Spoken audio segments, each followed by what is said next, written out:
सदाशिवसमारम्भां शङ्कराचार्यमध्यमाम् अस्मदाचार्यपर्यन्तां वन्दे गुरुपरम्पराम्। हरिः ओम् श्रीगुरुभ्यो नमः। हरिः ओम् वसुदेवसुतं देवं कंसचाणूरमर्दनं देवकी परमानन्दं కృష్ణం వందే జగద్గురుం. మనం భగవద్గీత 104వ క్లాస్లో ఉన్నాము. అంతకుముందు క్లాస్లో మనం దిగ్విజయంగా 9వ అధ్యాయాన్ని దాని సారాంశాన్ని కూడా ముగించుకున్నాము. ఇప్పుడు 10వ అధ్యాయంలోకి అడుగు పెట్టబోతున్నాము. ఆ అధ్యాయం పేరు విభూతి యోగం. ముందు 1 నుంచి 10 వరకు శ్లోకాలు చాంట్ చేస్తాను. ఓం శ్రీ పరమాత్మనే నమః. అథ 10మోऽధ్యాయః విభూతి యోగః. శ్రీ భగవానువాచ భూయ ఏవ మహాబాహో శృణు మే పరమం వచః. యత్తేహం ప్రీయమానాయ వక్ష్యామి హితకామ్యయా. న మే విదుసురగణాః ప్రభవం న మహర్షయః. అహమాదిర్హి దేవానాం మహర్షీణాం చ సర్వసః. యో మామజమనాదిం చ వేత్తి లోకమహేశ్వరం.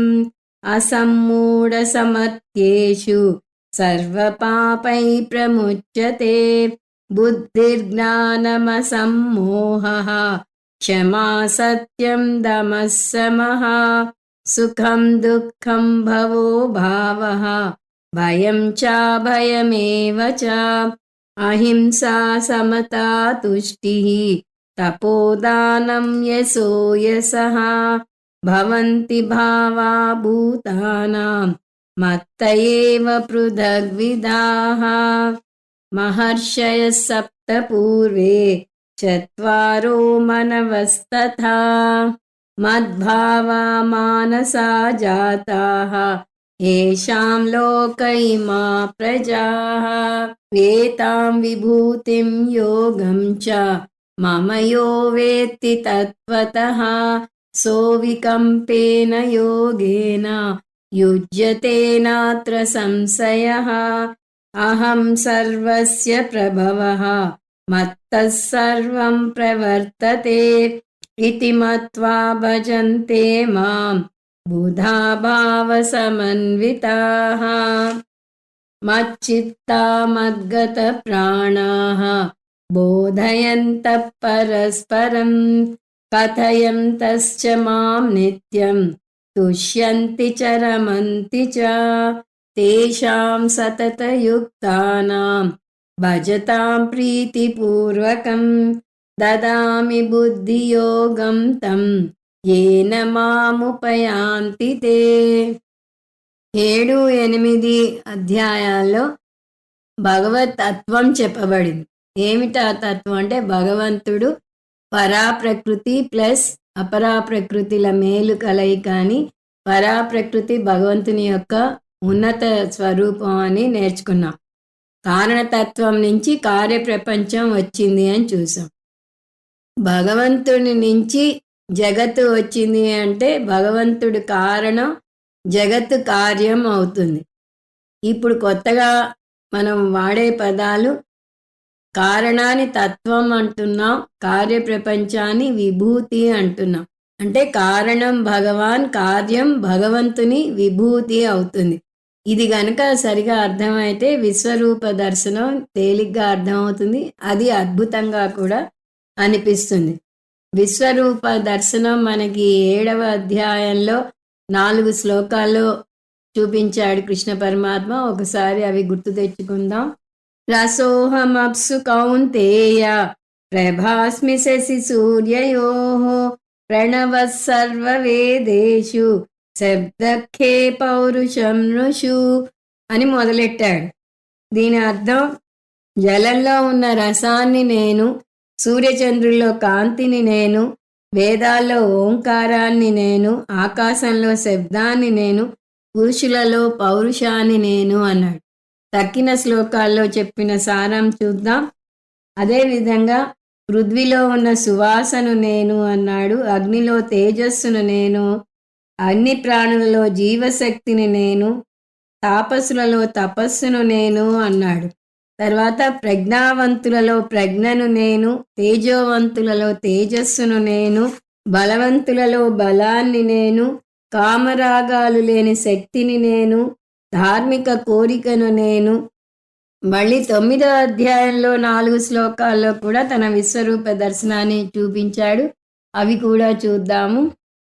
అందులో మొదటి శ్లోకం, అహం క్రతురహం యజ్ఞః స్వధాహమహమౌషధం మంత్రోహమహమే వాజ్యం అహమగ్నిరహం హుతం అన్నాడు. అంటే నేను క్రతువును, నేను యజ్ఞాన్ని, నేను స్వధాను, నేను ఔషధాన్ని, నేను మంత్రాన్ని, నేను యజ్ఞాల్లో వేసే నేతిని, యజ్ఞాన్ని, అగ్నిని, హోమక్రియను కూడా నేనే అన్నాడు. తర్వాత శ్లోకాల్లో అర్థం మాత్రం చూస్తే, నేను సమస్త జగత్తుకు తండ్రిని, తల్లిని, తాతను, కర్మఫలదాతను, తెలుసుకోదగిన వాడను, పవిత్రమైన వాడను, ఓంకారాన్ని, ఋగ్వేదం, సామవేదం, యజుర్వేదం, అధర్వణ వేదాన్ని కూడా నేనే అన్నాడు.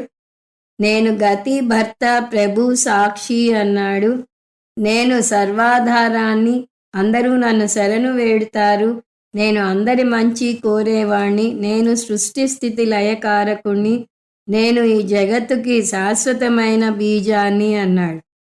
దాని తర్వాత సూర్యునిలోని శక్తిని నేనే, సూర్యునిలోని సూర్యకాంతిని నేనే, సూర్యకాంతి ద్వారా వర్షాన్ని నేనే కురిపిస్తాను, నేనే మూర్త ప్రపంచాన్ని, అమూర్త ప్రపంచాన్ని అని కూడా అన్నాడు. ఈ విధంగా మనకి విశ్వరూప దర్శనం సూక్ష్మంగా 7వ అధ్యాయంలోనూ 9వ అధ్యాయంలోనూ మళ్ళీ చెప్పాడు.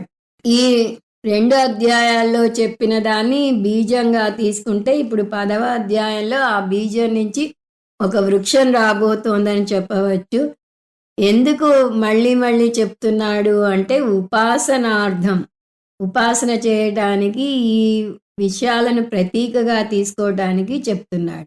శంకరాచార్యుల వారు ఏషు ఏషు భావేషు భగవాన్ చింత్యః అన్నాడు.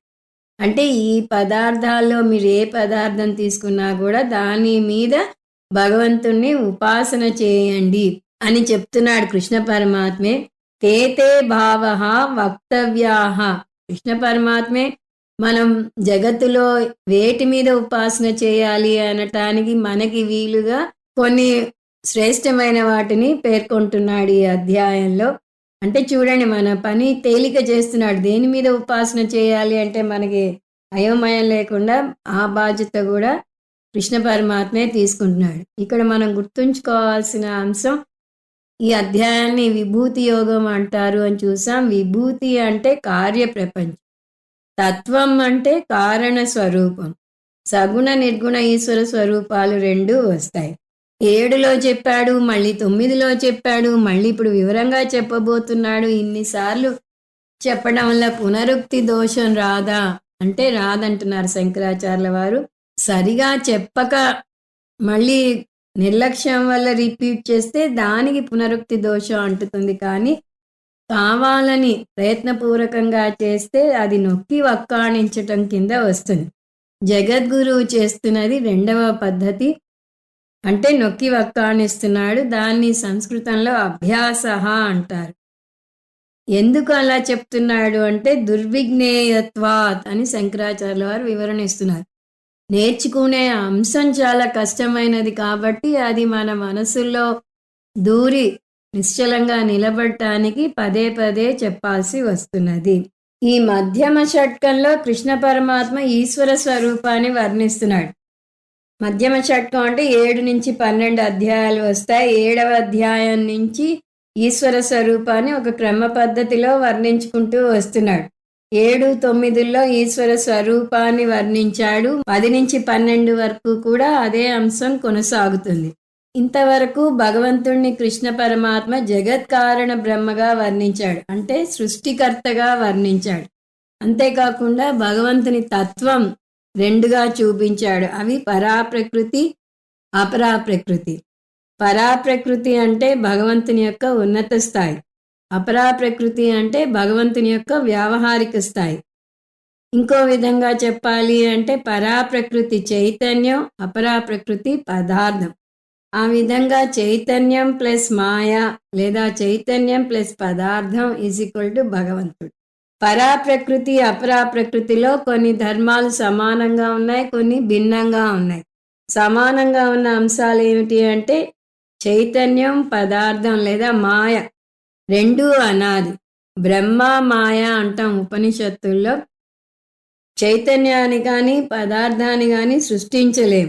ఈ అనాది సృష్టించబడలేని చైతన్య పదార్థ సమ్మేళనాన్ని ఈశ్వరుడు అంటారు. భిన్న అంశాలు ఏమిటి అంటే నిర్వికార సవికారాలు. పరాప్రకృతి అయిన చైతన్యం మార్పు చెందదు, కానీ పదార్థం మార్పు చెందుతుంది. పదార్థం మార్పు చెంది ఈ జగత్తుగా వ్యక్తమవుతుంది, మళ్ళీ మార్పు చెంది అవ్యక్తంలోకి వెళ్తుంది. ఈ విధంగా పదార్థం అవ్యక్తం నుంచి వ్యక్తంలోకి, వ్యక్తం నుంచి అవ్యక్తంలోకి మారుతూ ఉంటుంది.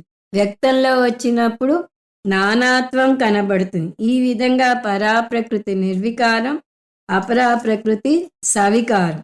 రెండవ భేదం నిర్గుణ సగుణాలు. పరాప్రకృతి నిర్గుణం, పరాప్రకృతికి ఏ గుణాలు లేవు, అందువల్ల దానిని అధ్యయనం చేయడానికి అందదు. అంటే లౌకిక ప్రమాణాలకు, అంటే జ్ఞానేంద్రియాలకు అందదు. కానీ అపరాప్రకృతికి అనేక గుణాలు ఉన్నాయి, అందువల్ల అది సగుణం. ఈ విధంగా పరాప్రకృతి నిర్గుణం, అపరాప్రకృతి సగుణం.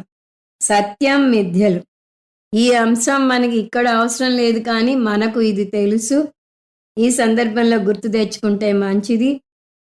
పరాప్రకృతి అయిన చైతన్యానికి విడిగా ఉనికి ఉంది. పదార్థం ఉన్నా లేకపోయినా ఉనికి ఉంది, అందువల్ల అది స్వతంత్రం. స్వతంత్రమైన వస్తువు సత్యం. కానీ పదార్థానికి విడిగా ఉనికి లేదు, అది పరతంత్రం, పరాప్రకృతి మీద ఆధారపడి ఉంది. స్వతంత్రంగా ఉనికి లేని దాన్ని మిథ్య అంటారు. ఈ విధంగా పరాప్రకృతి సత్యం, అపరాప్రకృతి మిథ్య. ఈ విధంగా చేతన అచేతన నిర్వికార సవికార నిర్గుణ సగుణ సత్య మిథ్య చైతన్య పదార్థాల మేలు కలయికను భగవంతుడు అంటారు. ఈ పరాప్రకృతి అపరాప్రకృతులను కలిపి జగత్తు యొక్క మాతాపితలు అంటారు. అంటే ఈ రెండు విడదీయలేని, విడిపోని, విడరాని జంట. వాగర్ధావివ సంవృక్తౌ వాగర్ధ ప్రతిపత్తయే జగత పితరౌ వందే పార్వతీ పరమేశ్వరౌ అని రఘువంశం ప్రార్థనా శ్లోకాల్లో వస్తుంది. వాగర్ధావివ అంటే వాకు దాని అర్థం. అంటే ఒక పదం దాని అర్థాన్ని ఎలా విడదీయలేము, అలా పరాప్రకృతిని అపరాప్రకృతిని విడదీయలేము. వాటి బంధం విడదీయలేని బంధం. అటువంటి భగవంతుడు జగత్కారణ బ్రహ్మ, అంటే ఈ జగత్తును సృష్టించాడు. భగవంతుని యొక్క జగత్కారణ హోదాని మనం 3 దశలో 9వ అధ్యాయంలో చూసాం, అంతకుముందు 7వ అధ్యాయంలో చూసాం. ఈ భగవంతుని యొక్క స్థాయి భేదాలు ఎందుకు చెప్పబడ్డాయి అంటే భక్తుని యొక్క స్థాయి భేదాలను దృష్టిలో పెట్టుకుని చెప్పబడ్డాయి.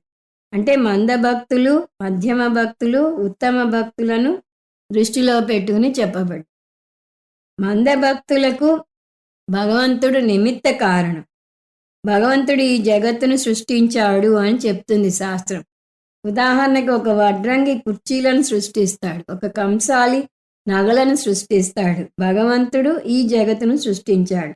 ఈ స్థాయిలో భగవంతుణ్ణి నిమిత్త కారణం అంటుంది శాస్త్రం. ఈ ఉదాహరణలో వడ్రంగి, కంసాలి, కుమ్మరులు నిమిత్త కారణాలు. వారి వారి రంగాల్లో వారి మేధస్సును ఉపయోగించి ఆయా వస్తువులను సృష్టిస్తారు. అందువల్ల జగత్తును సృష్టించిన భగవంతుని కూడా ఒక వ్యక్తిగా ఊహించుకుంటాం. ఎప్పుడైతే భగవంతుని ఒక వ్యక్తిగా ఊహిస్తామో అప్పుడు ఆయనకు ఒక చిరునామా ఉండాలి. ఎక్కడ ఉంటాడు ఈ మేధావి? ఇంత మేధావి భూలోకంలో ఉండలేడు. కాబట్టి ఆయన మద్రాసులోనో హైదరాబాద్లోనో ఉన్నాడు అనలేం. అందువల్ల ఎక్కడున్నాడు అంటే కైలాసంలో ఉన్నాడు అంటాం. ఛాయాయాం పారిజాతస్య హేమసింహాసనోపరి ఆసీనమంబుదశ్యామం ఆయతాక్షమలం కృతం చంద్రాననం చతుర్బాహుం శ్రీవత్సాంకితవక్షసం రుక్మిణీ సత్యభామాభ్యాం సహితం కృష్ణమాశ్రయే. ఎక్కడున్నాడు కృష్ణ పరమాత్మ అంటే పారిజాతస్య ఛాయాయాం, పారిజాత చెట్టు నీడలో వైకుంఠంలో ఉంది పారిజాతం చెట్టు. హేమ సింహాసనోపరి ఆసీనం, సువర్ణ సింహాసనం మీద ఆసీనుడై ఉన్నాడు. అంబుద శ్యామం, నల్ల మేఘంలాగా ఉన్నాడు. అయతాక్షం, అందమైన విశాల నేత్రాలు కలవాడు. అలంకృతం, అనేక ఆభరణాలు అలంకారంగా కలవాడు. చంద్రాననం, చంద్రుని వంటి అందమైన మొహం కలవాడు. చతుర్బాహు, 4 భుజాలు కలవాడు. శ్రీవత్సాంకిత వక్షసం, శ్రీదేవిని వక్షస్థలంలో కలవాడు. రుక్మిణీ సత్యభామాభ్యాం సహితం కృష్ణమాశ్రయే, రుక్మిణీ సత్యభామల సహితంగా కృష్ణ పరమాత్మ ఉన్నాడు. ఇది సృష్టికర్త వర్ణన, సృష్టికర్త విష్ణుమూర్తి వర్ణన. ఇటువంటి విష్ణుమూర్తి ఎలా సృష్టించాడు? ఆయన నాభి నుంచి కమలంలో బ్రహ్మ వెలిశాడు. జగత్తుని విష్ణుమూర్తి ప్రత్యక్షంగా సృష్టించలేదు. ఆయన బ్రహ్మను సృష్టిస్తే బ్రహ్మ జగత్తును సృష్టించాడు. ఇది భగవంతుని యొక్క మొదటి స్థాయి. ఇలా ఒక ఆకారంలో ఊహించుకోవడం వల్ల ధ్యానం చేయటానికి వీలుగా ఉంటుంది. అందువలనే ఇది ధ్యాన శ్లోకంలో పెట్టబడింది. ఈ స్థాయిని ఏకరూప దర్శనం అంటారు. 2వ స్థాయి మధ్యమ భక్తునికి ఉద్దేశించినది. అక్కడ భగవంతుణ్ణి ఉపాదాన కారణంగా చూపిస్తారు. కొంతకాలం భగవంతుణ్ణి ఏకరూప స్థాయిలో కొలిచాక, మనసు కొంత పరిపక్వత చెందాక బుద్ధి కొన్ని సందేహాలను కలగజేస్తుంది. భగవంతుడు సర్వవ్యాపకుడు అంటున్నారు కదా, సర్వవ్యాపకుడైతే ఒక వైకుంఠంలో మాత్రమే ఎలా ఉంటాడు? ఒక ప్రశ్న. అలాగే భగవంతుడు మాత్రమే సృష్టికి ముందు ఉంటే మరి ఈ సృష్టికి కావాల్సిన ముడి సరుకులు ఎక్కడి నుంచి వచ్చాయి? 2వ ప్రశ్న.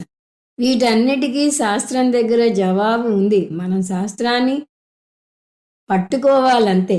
ఇప్పుడు శాస్త్రం 2వ స్థాయిని వివరిస్తుంది. ముందేమంది? భగవంతుడు జగత్తును సృష్టించాడు అంది. ఇప్పుడేమంటున్నది? భగవంతుడు తానే జగత్తు అయ్యాడు అంటున్నది. అంటే క్రియాపదం మారుతుంది. గాడ్ క్రియేటెడ్ ద వరల్డ్, మొదటి దశ. గాడ్ బికేమ్ ద వరల్డ్, 2వ దశ. ముందు చూసిన ఉదాహరణలో వడ్రంగికి చెక్క బయట దొరుకుతుంది, కంసాలికి బంగారం బయట దొరుకుతుంది, కుమ్మరికి మట్టి బయట దొరుకుతుంది. కానీ సృష్టికి పూర్వం భగవంతుడు మాత్రమే ఉన్నాడు, వేరే ఏమీ లేదు అంటే ముడి సరుకు బయట దొరకదు. భగవంతుడు మాత్రమే ఉన్నాడు, ముడి సరుకు లేదు అంటే దాని అర్థం ముడి సరుకు కూడా ఆయన నుంచే వచ్చింది.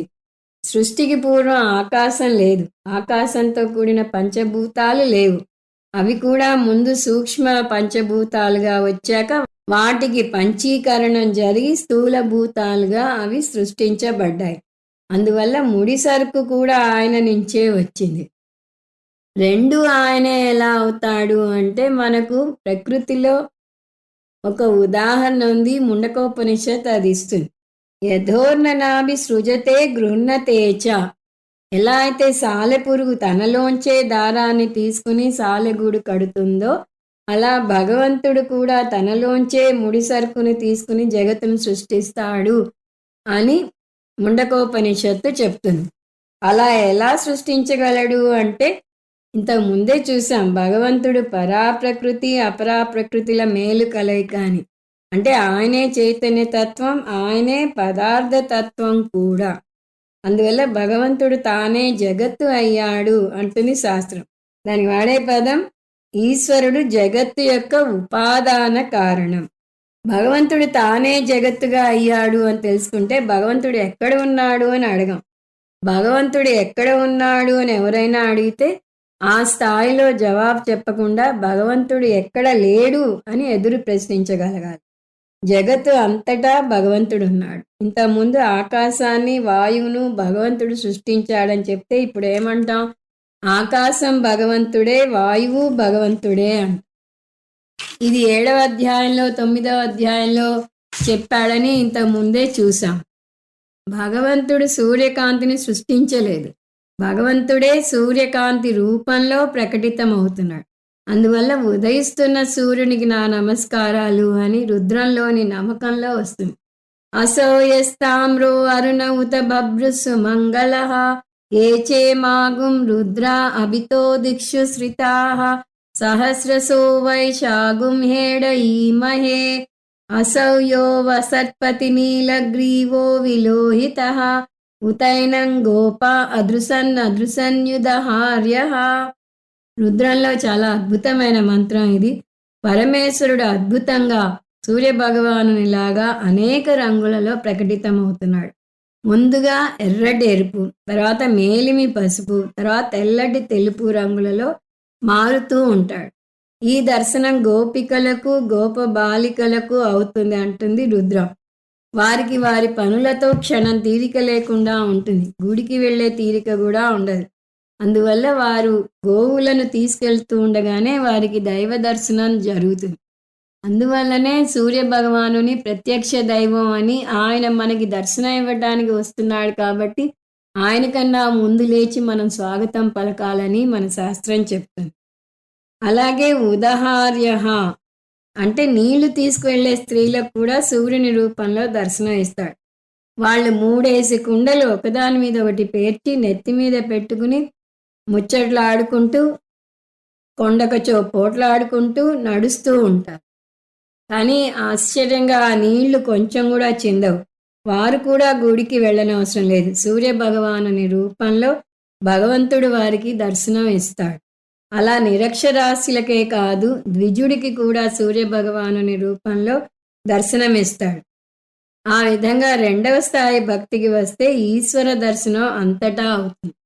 ఏమిటా 2వ స్థాయి అంటే ఈశ్వరుడు జగత్తు అయ్యాడు అంటే భగవంతుడు ఉపాదాన కారణం లేదా విశ్వరూప దర్శనం. ఈ భగవంతునికి శరీరం ఏమిటి?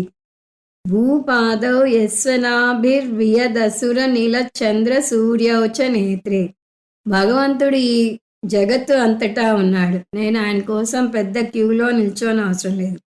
కళ్ళు తెరిస్తే చాలు నా ఎదురుగా ఉన్నాడు. ఈ స్థాయిని విశ్వరూప దర్శనం లేదా అనేక రూప దర్శనం అంట.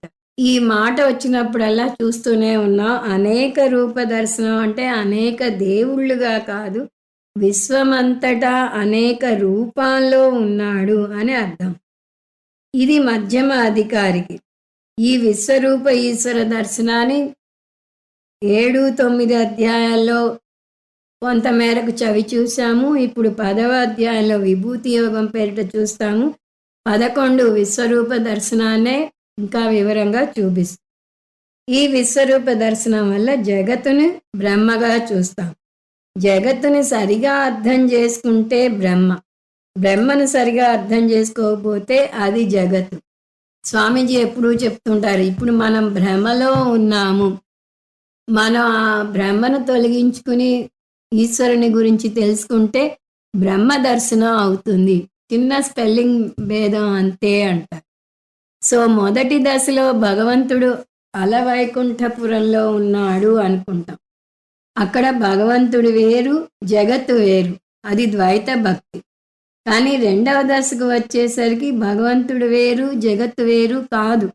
ఎందుకంటే భగవంతుడే జగత్తు అయ్యాడు. బంగారమే ఆభరణాలు అయింది, చెక్కే సామగ్రి అయింది, మట్టే కుండలు అయింది. దీనికి సూత్రం ఉపాదాన కారణం, కార్యం అంతటా ఉంటుంది. అందువల్ల భగవంతుడు మరియు జగత్తు అనలేం. అలా అంటే 2 భిన్న వస్తువులు అవుతాయి. బంగారం మరియు ఆభరణాలు అనగలమా? అలా బంగారం ఆభరణాలకి భిన్నంగా ఉంది అంటే సరే నాకు ఆభరణాలు ఇచ్చి మీరు బంగారం తీసుకెళ్ళండి అంటాం. అలా చేయగలరా? అది సాధ్యమయ్యే పనేనా? ఇప్పుడు 3వ దశ నిర్గుణ బ్రహ్మ. మూడవ స్థాయిలో ఈ విశ్వరూప దర్శన స్థాయి నుంచి భగవంతుని యొక్క ఉన్నత స్థాయికి ఎదగటం. ఆ స్థాయికి అందరూ అంత తేలిగ్గా చేరుకోలేరు. భగవంతుడు జగత్తును సృష్టి చేశాడు అన్నాం మొదటి దశలో. భగవంతుడు తానే జగత్తు అయ్యాడు అన్నాము రెండవ దశలో. అంటే మొదటి దశలో భగవంతుడు నిమిత్త కారణం అయితే రెండవ దశలో భగవంతుడు ఉపాదాన కారణం అన్నాం. ఇప్పుడు మూడవ దశలో భగవంతుడు జగత్తును సృష్టి చేయలేదు, జగత్తు తానే అవలేదు అంటాం. జగత్తు తానే అయ్యాడు అంటే భగవంతుడు మార్పు చెందినట్టు అవుతుంది. భగవంతుడు నిర్వికారం నిర్గుణ బ్రహ్మ. అందువల్ల జగత్తు వచ్చినట్టుగా అనిపిస్తుంది. అంటే బ్రహ్మ సత్యం, జగత్ మిథ్య. జగత్తు అవ్యక్తం నుంచి వ్యక్తమైంది, మళ్ళీ అవ్యక్తంలోకి వెళ్ళిపోతుంది. అందువల్ల బ్రహ్మ కార్యకారణ విలక్షణం అంటాం. దీని అరూప భక్తి అంటాం. అంటే నిర్గుణ బ్రహ్మ జ్ఞానం పొందాలి భక్తుడు. ఇది పారమార్థిక స్థాయి. దీనికి రావటానికి కొంత సమయం పడుతుంది. ఈ అరూప భక్తి గురించి మనం 13వ అధ్యాయం నుంచి చూస్తాం. ఉపనిషత్తుల సారం అది. ఈశావాస్యమిదగుం సర్వం అని ఈశావాస్యోపనిషత్తులో వస్తుంది. అంటే ఈ జగత్తు అంతటా భగవంతుడు ఉన్నాడు అని. రెండవ స్థాయి భక్తిలో సృష్టిలో ఏ గొప్పతనాన్ని చూసినా అది భగవంతుని గొప్పే అవుతుంది. యూపీఎస్ అంటే అన్ఇంటరప్టెడ్ పవర్ సప్లై. దీన్ని మనం వ్యవహారంలో వాడతాం. కానీ మనకు యూపీఎస్ ఎవరు? సూర్య భగవానుడు. కొన్ని వందల వేల సంవత్సరాలుగా నిరాఘాటంగా మనకు శక్తిని కాంతిని కూడా ఇస్తున్నాడు. ఏప్రిల్ మే నెలలో చండ ప్రచండంగా వెలుగుతాడు. అలా ప్రకృతిలో ఏ అంశాన్ని తీసుకున్నా భగవంతుని విభూతి కనిపిస్తుంది. మీకు గుర్తుంటే 7వ అధ్యాయంలో చెప్పినప్పుడు మనకి కొట్టొచ్చినట్టు కనిపించే లక్షణాలను తీసుకున్నాడు అని చూసాం. అంటే బలవంతులలో మనం చూసేది బలం, ఆ బలాన్ని నేను అన్నాడు. నీటిలో మనం చూసేది దాని స్వచ్ఛమైన రుచి, ఆ రుచిని నేనే అన్నాడు. పృథివిలో తొలకరి వాన పడ్డప్పుడు మట్టి వాసన తెలుస్తుంది, ఆ రుచిని నేనే అన్నాడు. అలా మనకి కొట్టొచ్చినట్టు తెలిసిన అనేక అంశాలని పేర్కొన్నాడు. అంతేకాదు ఎక్కడెక్కడ మీరు ఏ విభూతి చూసినా అది నా విభూతే అని చెప్పాడు. ఆ విధంగా ప్రకృతిలోని ఏ అంశాన్ని తీసుకున్నా భగవంతుని విభూతి కనిపిస్తుంది. అయితే నా గొప్పతనం మాట ఏమిటి? అసలు గొప్పతనం ఉందా అనేది ప్రశ్న. ఒకవేళ ఉంది అనుకుంటే అది కూడా భగవంతునికే చెందుతుంది అంటున్నాడు కృష్ణ పరమాత్మ. ఎందుకు? మనిషిగా మనం కూడా పరాప్రకృతి అపరాప్రకృతుల మేలు కలయికే. పరాప్రకృతి అంటే చైతన్యతత్వం, అపరాప్రకృతి అంటే పదార్థతత్వం. రెండూ భగవంతుని యొక్క అంశాలే. అందువల్ల మనమంటూ విడిగా ఎక్కడ ఉన్నాం అంటే మన గొప్పతనం కూడా భగవంతునికే చెందుతుంది. అలా అన్ని విభూతులను భగవంతుని విభూతిగా చూడటాన్ని విభూతి దర్శనం అంటారు. దీనివల్ల మనం పొందే గొప్ప ప్రయోజనం ఏమిటి? మనం వినయ సంపన్నులం అవుతాం. ఏ విజయం సాధించినా అది నా గొప్పతనం కాదు, అంతా భగవంతునిదే అంటాము. కేనోపనిషత్తులో దేవతలకు విజయగర్వం కలిగితే భగవంతుడు వారి ముందు యక్షుని రూపంలో ప్రత్యక్షమై వారికి గర్వభంగం కలిగించాడు. అలా పురాణాల్లో ఎన్నో గర్వభంగాల కథలున్నాయి. మనలో అలా గర్వం నాట్యం చేయకుండా ఉండాలి అంటే ఈ విభూతి యోగం అధ్యాయాన్ని జీర్ణించుకోవాలి. ఇది మన గురించి. ఇప్పుడు ఎదుటి వ్యక్తి పరంగా ఆలోచిస్తే ఎదుటి వ్యక్తిలో ఏదైనా గొప్ప లక్షణాలు చూస్తే మామూలుగా అయితే ఈర్ష్య పడతాం. కొంతమంది నిర్మోహమాటంగా చెప్తారు, నాకు ఎవరినైనా మెచ్చుకుంటే ఇష్టం ఉండదు అని. అటువంటి ఈర్ష్య తొలగిపోతుంది విభూతి యోగం నేర్చుకుంటే. ఎదుటి వారిలోని గొప్పతనం కూడా ఈశ్వర విభూతి అని అర్థం చేసుకుంటాం. ఒక్కోసారి నేను గొప్ప అతను గొప్ప అనే పోటీ కలుగుతుంది.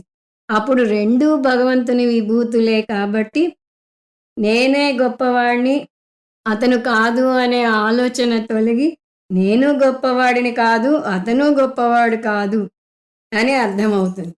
అలా అర్థమైన చోట ఈర్ష్యకు చోటేది? అందువల్ల విశ్వరూప భక్తికి అహంకారం కానీ ఈర్ష్య కానీ ఉండదు. ఎందుకంటే అంతటా ఈశ్వర విభూతినే చూస్తాడు ఆ భక్తుడు. అటువంటి మార్పును మనలో తీసుకురావడానికి ప్రయత్నిస్తున్నాడు కృష్ణ పరమాత్మ ఈ అధ్యాయంలో. అంతటా ఈశ్వర విభూతిని చూస్తాం కాబట్టి ఈ అధ్యాయాన్ని విభూతి యోగం అన్నారు. సర్వత్ర ఈశ్వర విభూతి దర్శనం ఈ అధ్యాయం యొక్క సారాంశం.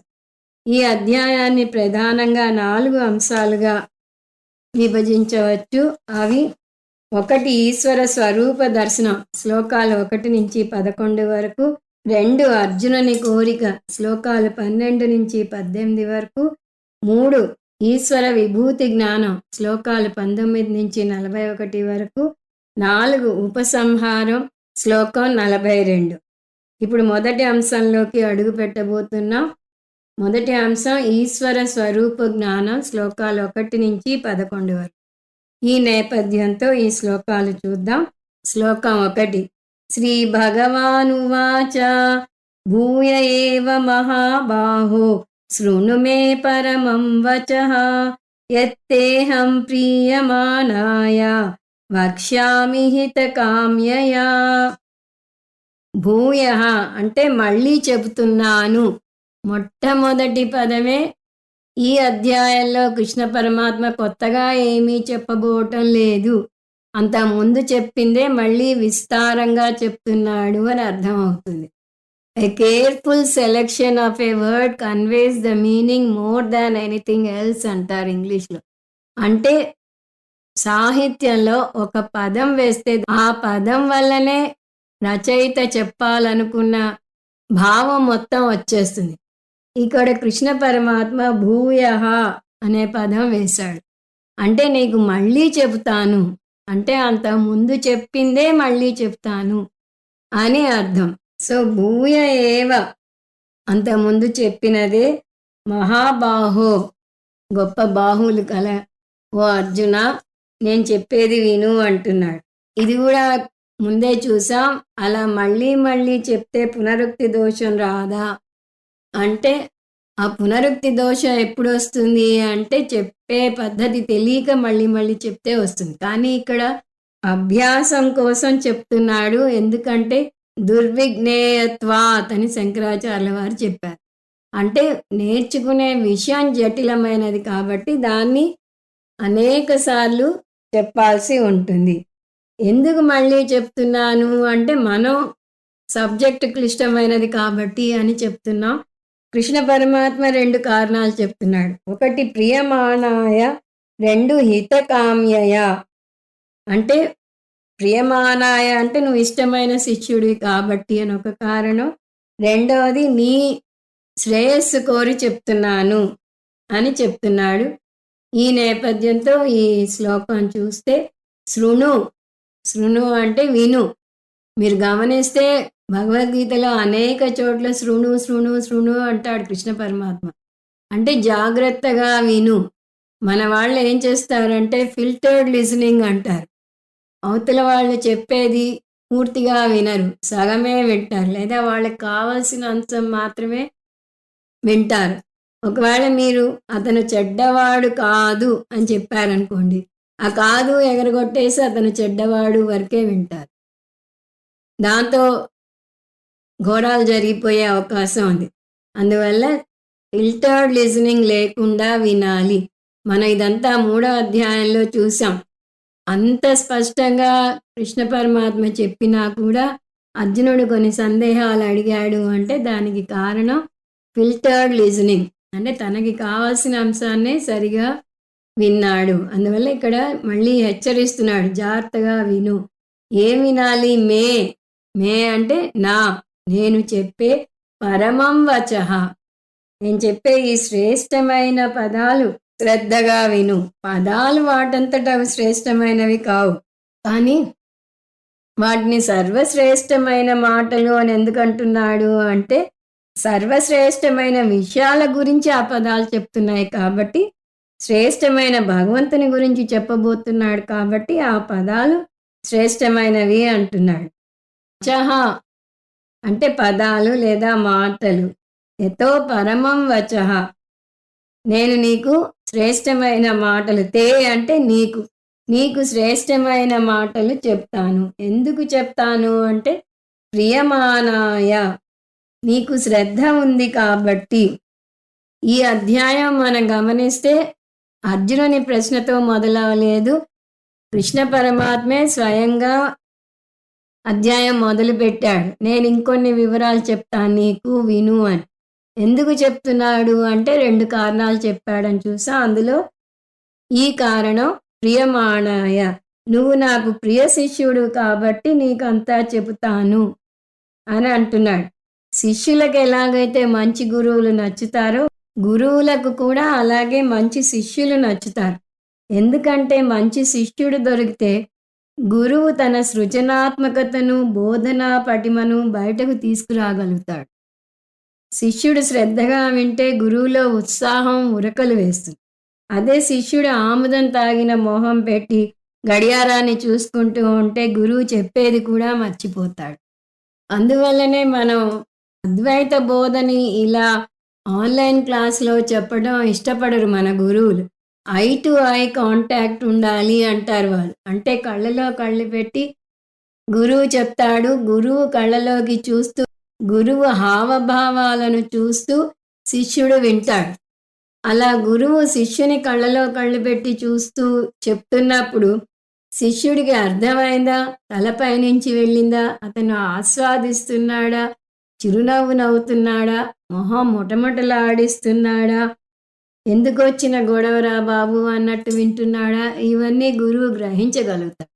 ఎక్కడ అతనికి అర్థం కానట్టు అనిపిస్తుందో అక్కడ గురువు ఇంకొంచెం వివరంగా చెప్తాడు. నిజంగా మీరు ఆశ్చర్యపోతారు. స్వామీజీ బోధ చేసేటప్పుడు ముండకోపనిషత్తులో విన్నాను నేను. ఎక్కడన్నా మనకు కొంచెం కష్టం అనిపించి అర్థం కానట్టు అనిపించిన చోట స్వామీజీయే అర్థం కావటం లేదా, కష్టంగా ఉందా అని అడిగి దాన్ని మళ్ళీ ఇంకొకసారి ఇంకా తేలికైన మాటలతో వివరిస్తారు. గురువుకి ఆ గొప్పతనం ఉంటుంది. అలాగే మంచి శిష్యుడిని మెచ్చుకుంటాడని చూసాం. దానికి కఠోపనిషత్తు ఒక ఉదాహరణ. కఠోపనిషత్తులో నచికేతుడిని మెచ్చుకుంటాడు యమధర్మరాజు. నాకు అలాంటి శిష్యులు ఇంకా రావాలి అని కోరుకుంటాడు కూడా. అలాగే అర్జునుడు శిష్యుడిగా దొరికినందుకు కృష్ణ పరమాత్మ కూడా మురిసిపోతున్నాడు. ఓ అర్జున, నీకు ఇంకా చెప్పబోతున్నాను అన్నాడు. అందువలనే శ్రీ భగవాను వాచ, కృష్ణ పరమాత్మ చెప్తున్నాడు అని మొదలైంది ఈ అధ్యాయం. నిజానికి గురువు నాకు ఇష్టమైన శిష్యుడివి అన్నాడు, కానీ గురువుకి ఆ పక్షపాత వైఖరి ఉండకూడదు. ఇక్కడ ఇష్టమైన శిష్యుడు అంటే పక్షపాత వైఖరి చూపించినట్టు కాదు, అతను శ్రద్ధాభక్తులతో వింటున్నాడు అని మెచ్చుకుంటున్నాడని అర్థం. నువ్వు శ్రద్ధతో వింటున్నందువల్ల నీకు చెప్తున్నాను అని ఒక కారణం చెప్పాడు. ఇంకో కారణం కూడా చెప్తున్నాడు. హితకామ్యయా అహం వక్ష్యామి, నీకు నీ హితవు కోరి నీకు హితమైన వచనాలు చెప్తాను. అంటే నేను చెప్పేది నీకు మేలు చేస్తాయి. దీని ఉద్దేశం ఈ మాటలు చెప్పడం నా మంచి కోసం కాదు, నీ మంచి కోసం చెప్తున్నాను. నీ హితవు కోరి చెప్తున్నాను. పరమాత్మకి మంచి కావాల్సిన అవసరం లేదు. నమే పార్థాస్తి కర్తవ్యం త్రిషు లోకేషు కించన నానవాప్తం అవాప్తవ్యం వర్తయేవ చ కర్మణి. ఈ కర్మలు చేయటం వల్ల నేను పొందేదేమీ లేదు అని ముందే 3వ అధ్యాయంలోనే ధృవీకరించాడు కృష్ణ పరమాత్మ. అందువల్ల ఇది మళ్ళీ ఎందుకు చెప్తున్నాడు అంటే అర్జునుని మీద ప్రేమ కొద్దీ మంచి మాటలు చెప్పబోతున్నాడు. సో 2 కారణాలు చెప్పాడు ఇక్కడ కృష్ణ పరమాత్మ. ఒకటి, నువ్వు శ్రద్ధగా వింటున్నావు కాబట్టి నువ్వు నాకు ప్రియమైన శిష్యుడివి అయ్యావు, అందువల్ల నీకు చెప్తున్నాను. రెండోది, నీ హితవు కోరి నీకు శ్రేయస్కరమైన విషయాలు మరికొన్ని చెప్తాను అన్నాడు. ఇప్పుడు 2, నమే విదుసురగణాః ప్రభవం న మహర్షయః అహమాదిర్హి దేవానాం మహర్షీనాం చ సర్వసః. ముందు శ్లోకంలో 2 కారణాలు చూసాం. అవి నువ్వు ప్రియమైన శిష్యుడు కాబట్టి నీకు హితవు కోరుతున్నాను కాబట్టి చెప్తున్నాను అన్నాడు. ఇక్కడ 3వ కారణం చెప్తున్నాడు. ఏమిటది? నా విభూతి గురించి నాకు మాత్రమే తెలుసు, నేనే సర్వజ్ఞుణ్ణి అంటున్నాడు.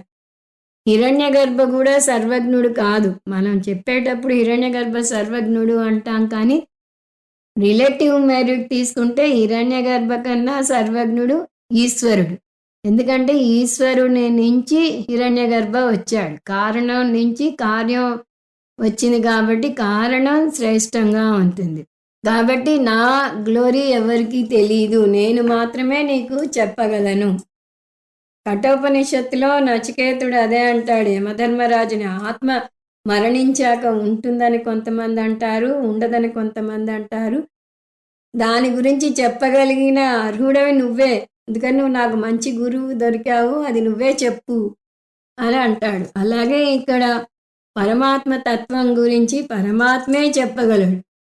చూడండి, మనకు అర్జునుని ద్వారా ఎంత అదృష్టం లభించిందో.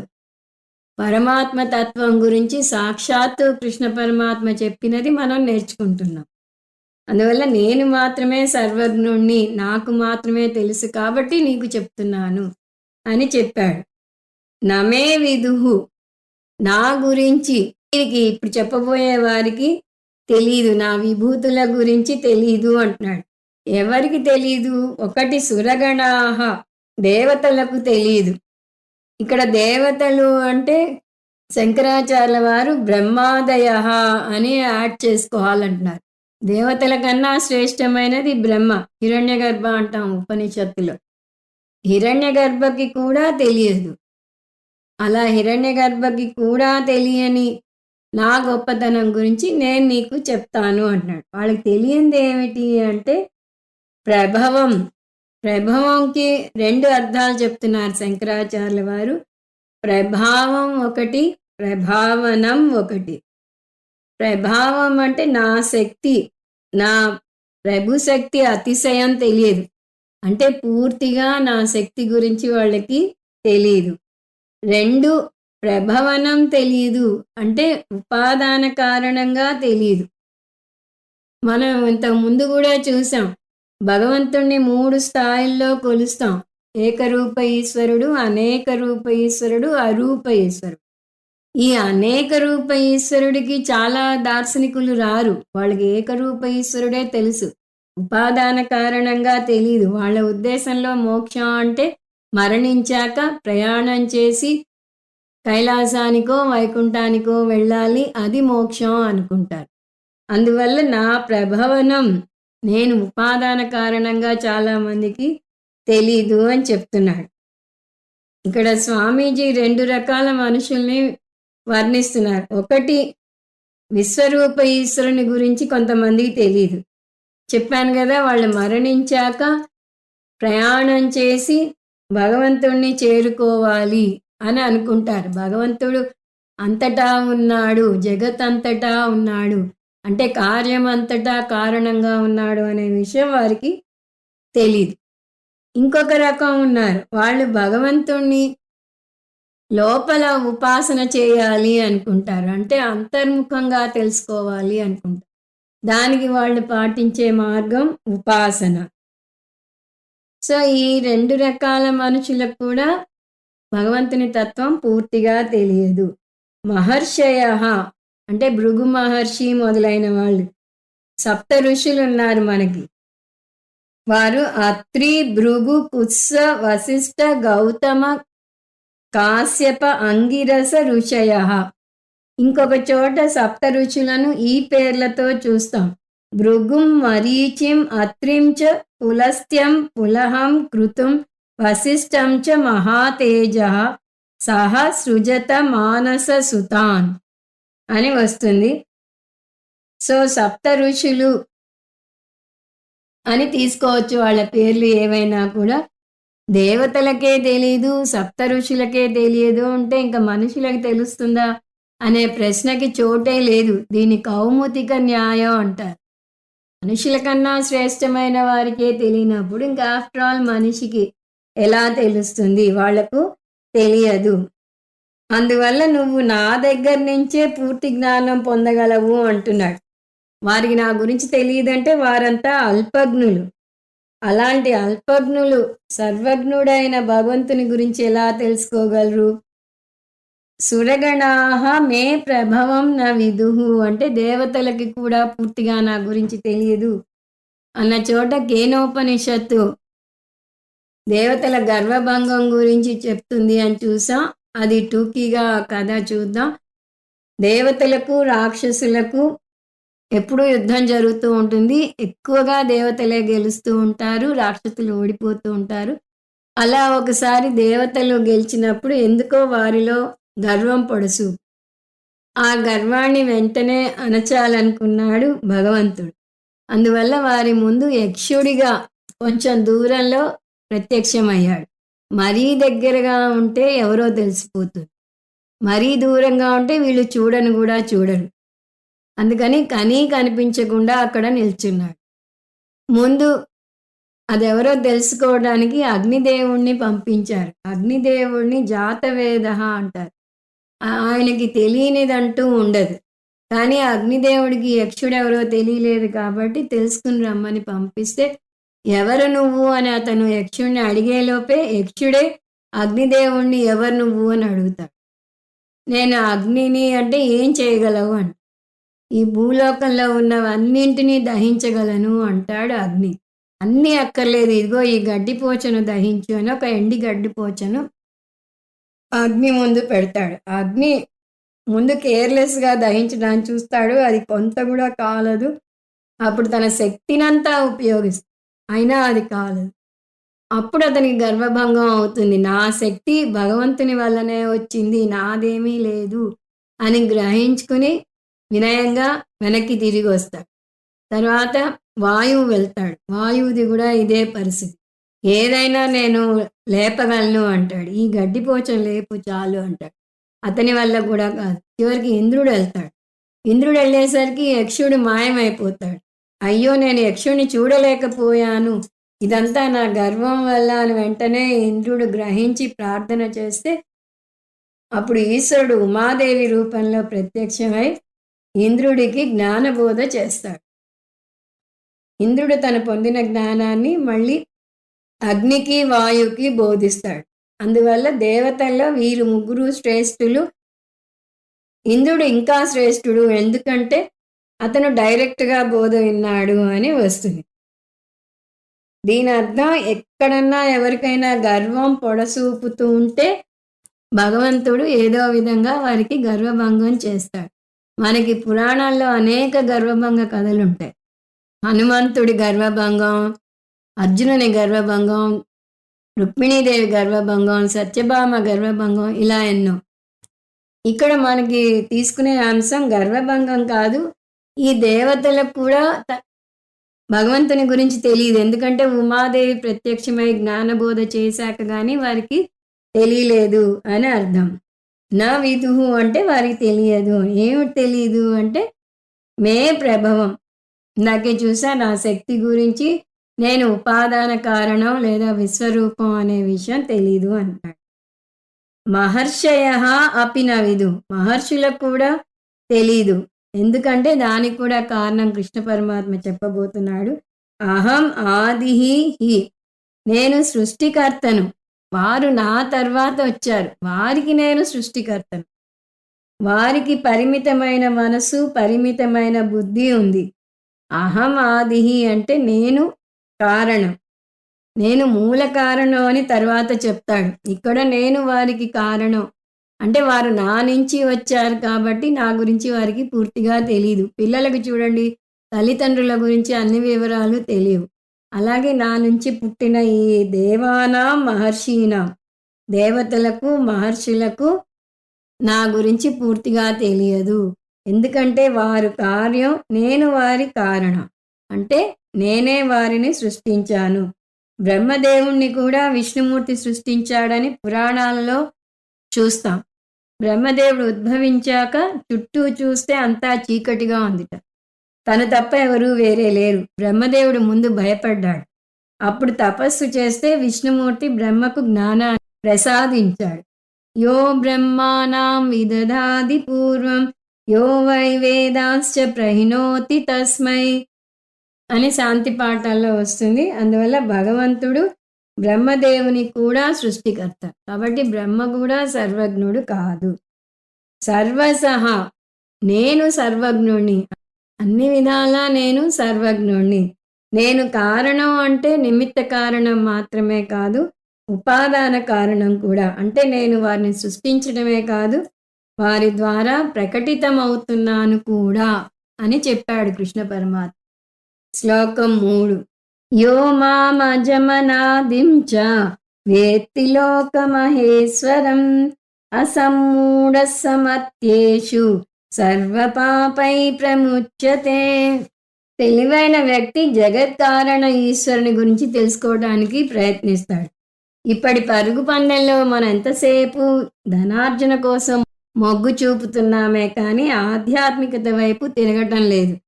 కస్త్వం కోహం కుత ఆయాత కామే జనని కోమే తాత.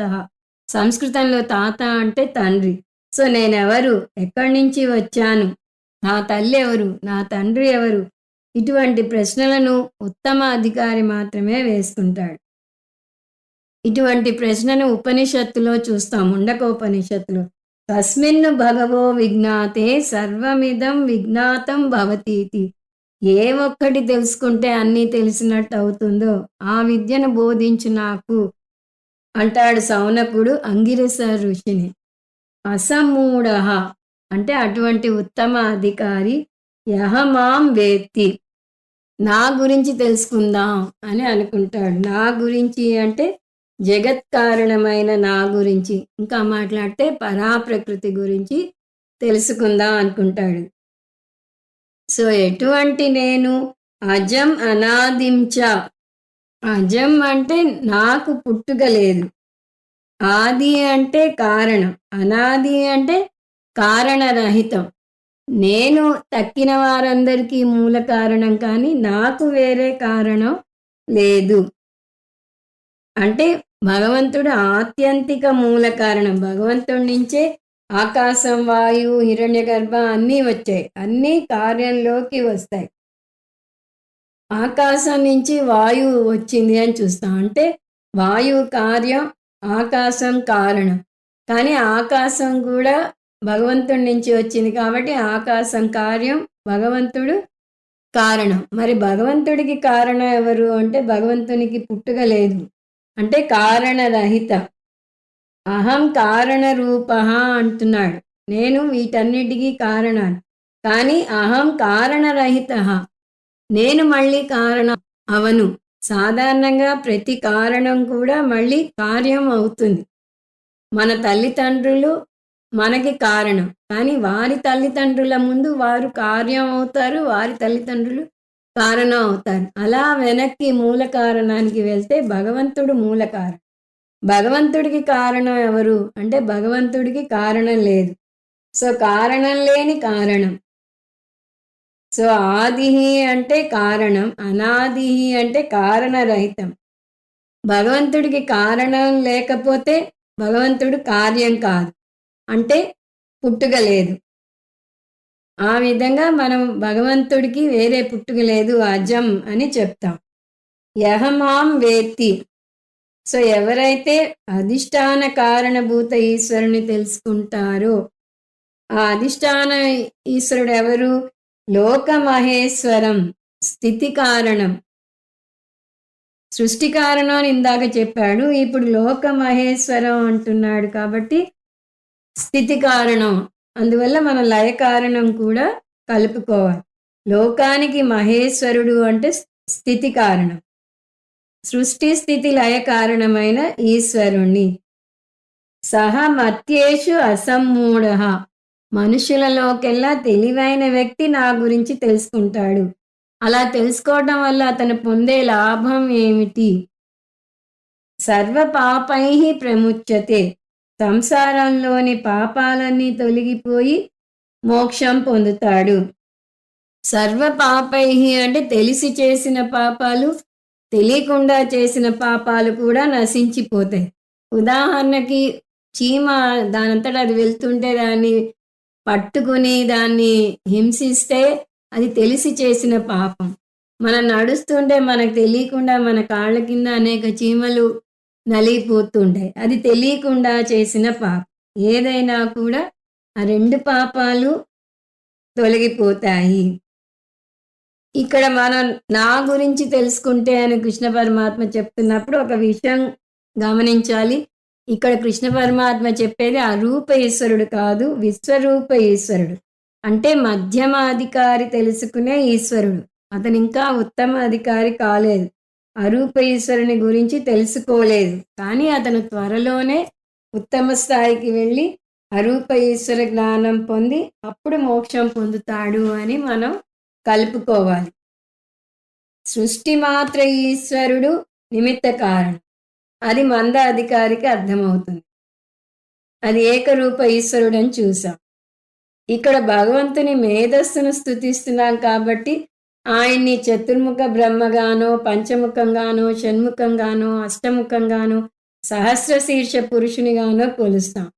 అటువంటి భగవంతుడు కైలాసంలోనో వైకుంఠంలోనో ఉన్నాడు అంటాం. ఇది మొదటి స్థాయి భక్తి. తర్వాత సృష్టి స్థితి లయకారకుడు ఈశ్వరుడు అని తెలుసుకోవటం రెండవ స్థాయి భక్తి. ఇందులో ఈశ్వరుడు అనేక రూప ఈశ్వరుడు, ఉపాదాన కారణం అని చూసాం. అంటే భగవంతుడే జగత్తు అయ్యాడు. మూడవ స్థాయిలో భగవంతుడు అనంతం, దేశకాల అతీతం. అందువల్ల భగవంతుడు జగత్తుగా మారే అవకాశం లేదు అంటాం. అక్కడ ఈశ్వరుడు అరూప ఈశ్వరుడు. అజాయమానో బహుదా విజాయతే అని పురుష సూక్తంలో వస్తుంది. అంటే పుట్టుకలేని భగవంతుడు తను ఏమీ మార్పు చెందకుండా ప్రపంచంగా వ్యక్తమవుతున్నాడు. కలలు కనే వ్యక్తి మంచం మీద అలాగే ఉంటాడు. స్వప్నంలో ఉన్న వ్యక్తికి గాయమైనా అతను పరుగులు పెడుతున్నా ఇతనికి ఏమీ అవదు.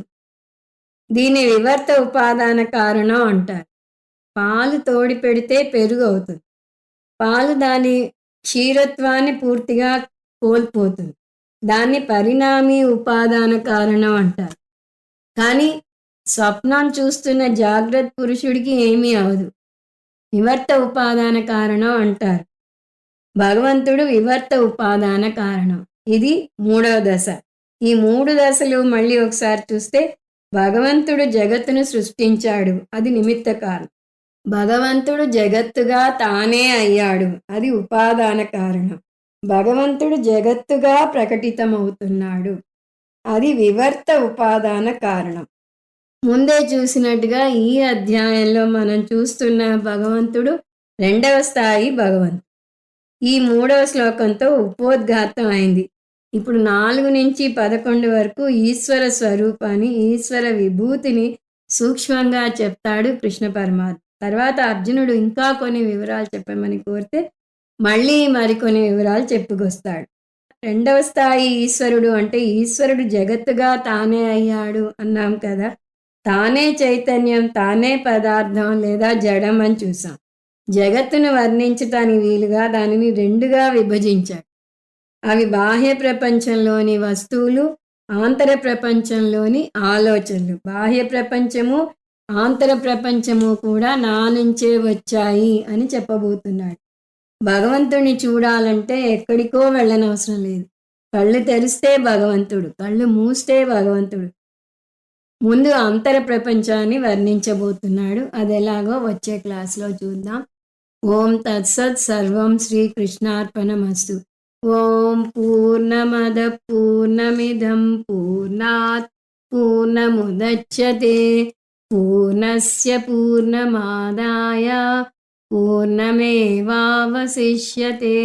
ఓం శాంతి శాంతి శాంతి. హరి ఓం. శ్రీ గురుభ్యో నమః. హరి ఓం.